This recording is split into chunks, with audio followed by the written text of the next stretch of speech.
Hi, I'm Mitra. I'm a licensed tour guide in Italy. I'm also a virtuoso travel advisor.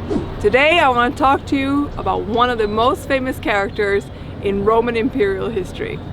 Quite frankly, the man who started it all, Emperor Augustus in the 1st century BC, the unexpected heir to the great Julius Caesar.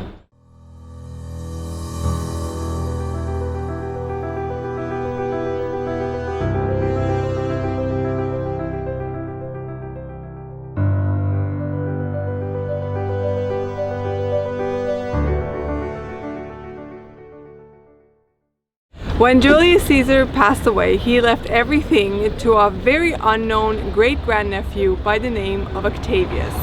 This was much to the surprise not only to the Romans, but to the right-hand man and general of Julius Caesar, Mark Antony. A 19-year-old boy from the countryside that nobody had ever heard of, all of a sudden would step into the shadow of one of the greatest military generals that Rome had ever seen. Octavius will make an uneasy alliance with Mark Antony in the beginning. He will step into his new role as the adopted heir of Caesar, taking on the name Octavian. And his uneasy allyship with Mark Antony lasts for less than a decade as they try to work side by side. Octavian never quite forgives Mark Antony for what he does feel is a responsibility in the murder of his uncle. Mark Antony never takes well to the young whelp of a boy who is a nobody, and he feels very entitled to taking over the power himself.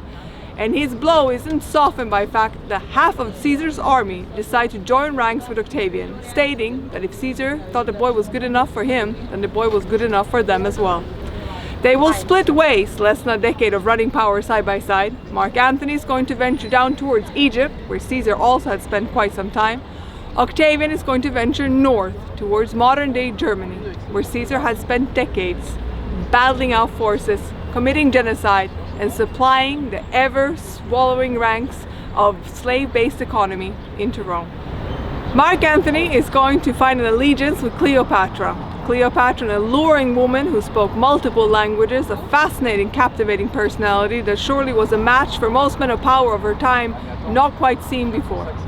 Mark Antony ends up having 3 children with Cleopatra, much to the shame of his Roman wife, who would retire never to be seen again in the Roman countryside.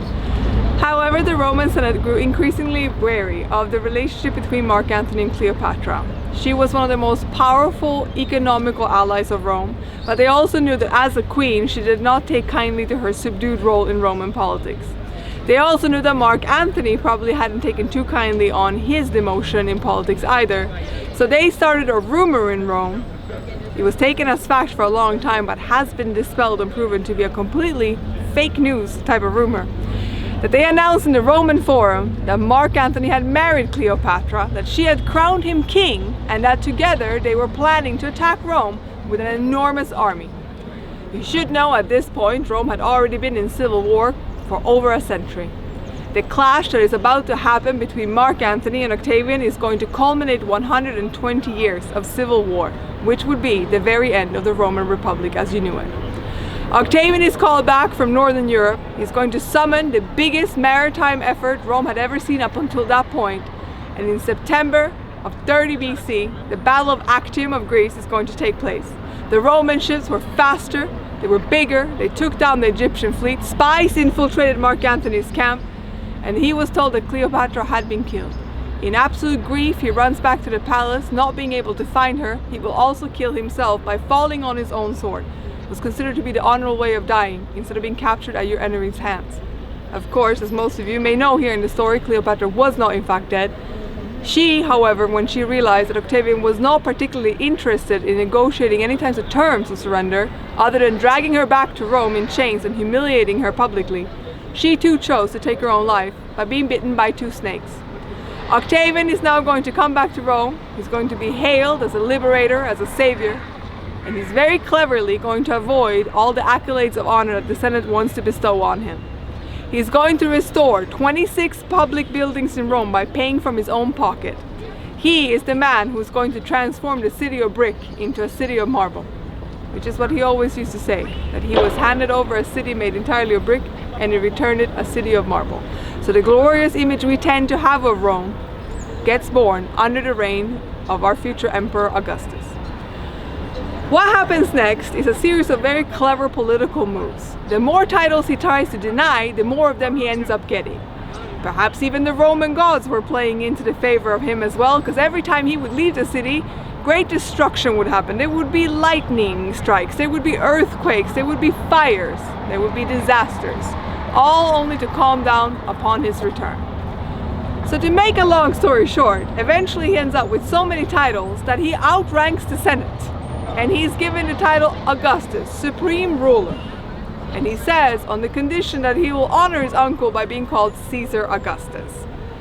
And there you have it, the birth of the first 12 Caesars, which will eventually lead into the imperatores, our emperors. But Augustus is historically considered the first emperor, singular ruler, commander-in-chief of Rome.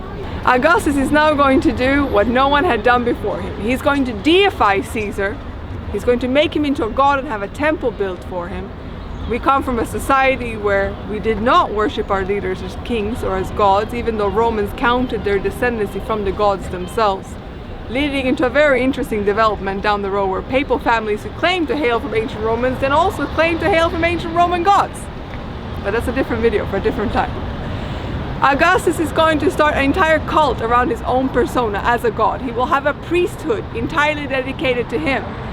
He will, for the first time in Roman history, print the faces of him and his family on Roman coins and send out statues of him and his family members to every single corner in the Roman Empire.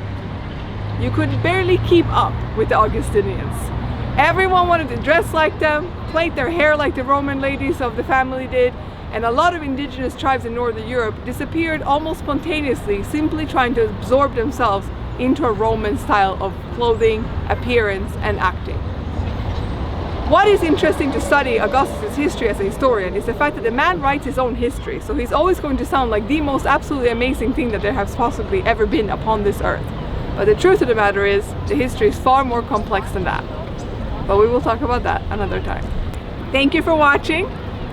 If you want to learn more, subscribe to this channel. If you want to plan your trip to Rome, don't hesitate in reaching out to me. If you dream it, me as your travel advisor, I will deliver it. Ciao!